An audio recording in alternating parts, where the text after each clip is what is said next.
and you get her, okay? Alright, I love you dearly, but you are the little child who drives me up to the wall, and she's right.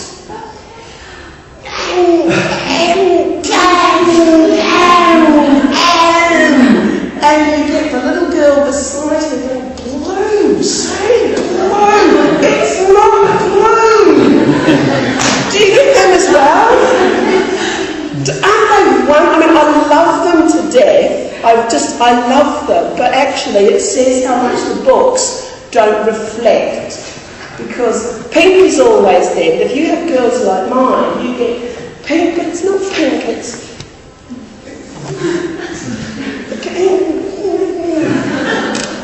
So, with a class of 8-year-olds, I said, okay, let's look at colours. How many colours do you know? And they got to, how many colours did they give me? We'll keep going. They were wonderful. They were just perfectly normal kids. 32, and I stopped them. They were fabulous, but why? We had just been doing food. We're living in Italy, remember? You do food every lesson, I'm joking. Salmon, apricot, peach. They were fabulous. And I do not allow blue, dark blue, light blue. I do not allow dark and light. So we had to say, go on, what colour is your cardigan? I love that. Thank you both. Can you? Oh, fine, wonderful. Kids who are pernickety are not happy with blue or green. They want the word which is correct. But your staff hate it. Yeah. I'm joking. Right, some of you might know the story, Brown Bear, Brown Bear. If you don't, I'll send it to you. This, I think, is probably, oh, look, New Zealand sheep. This is probably one of the most wonderful stories on the planet for teaching colours.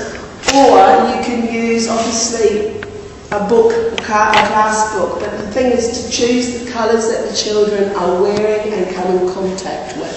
I'll send you this, don't worry. I also use colours to move on with older children with clue. So the animal is a bear. Where does it live? In a forest. What does it eat? People. I don't teach them that, okay? We normally say honey because we think of Winnie the Pooh, or fish or berries because we're thinking romantically of the little bear that lives in the forest, not that horrible little grizzly in Yellowstone that killed 2 people. Or we take it to animals and we describe our own little animals. You saw my babies. And guess what colour they are? Black. I couldn't say no, I'm sorry. 2 little things like this, I can't say. Wrong colour, take it back. Okay, so here we have a classic animal. We have a black and white cat. We have a dog, which is orange like that. What pets do you have in this country?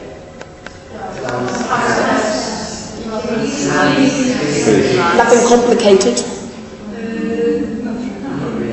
No, good, lovely. I hate it when they say, I've got a and you're thinking, what the heck? Dog.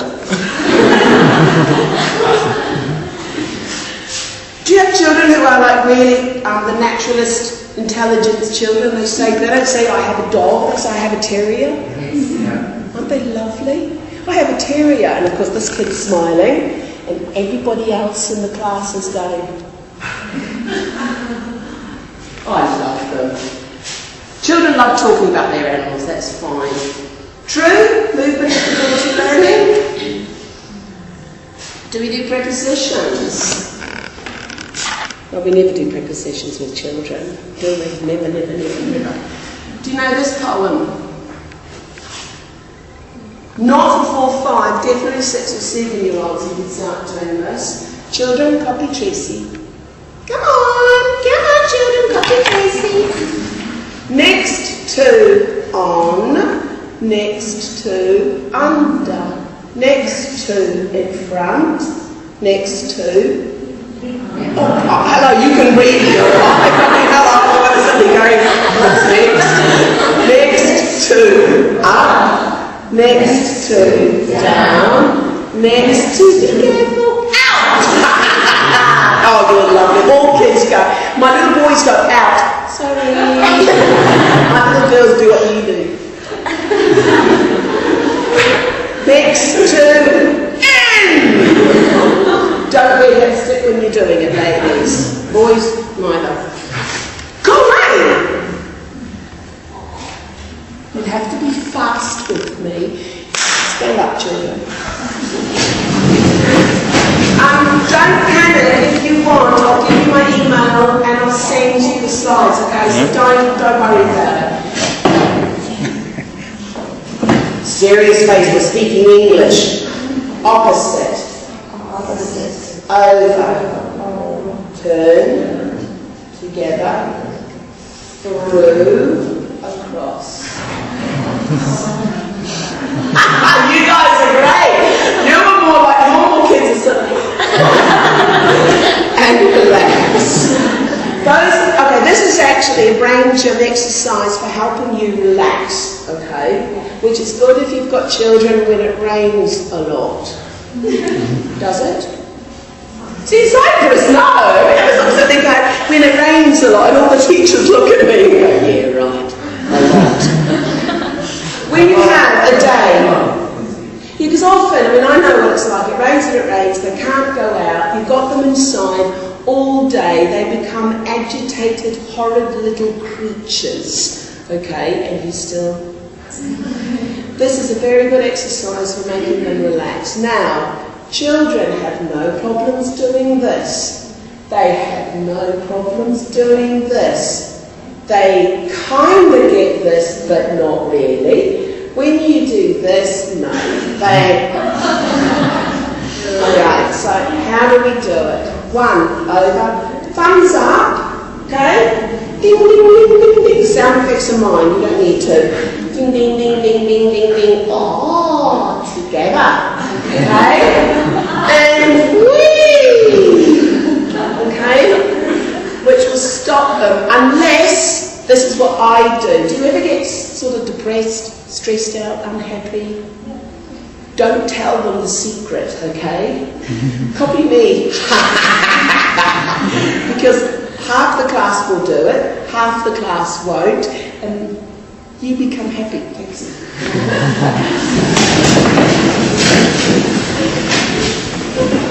Learning to write.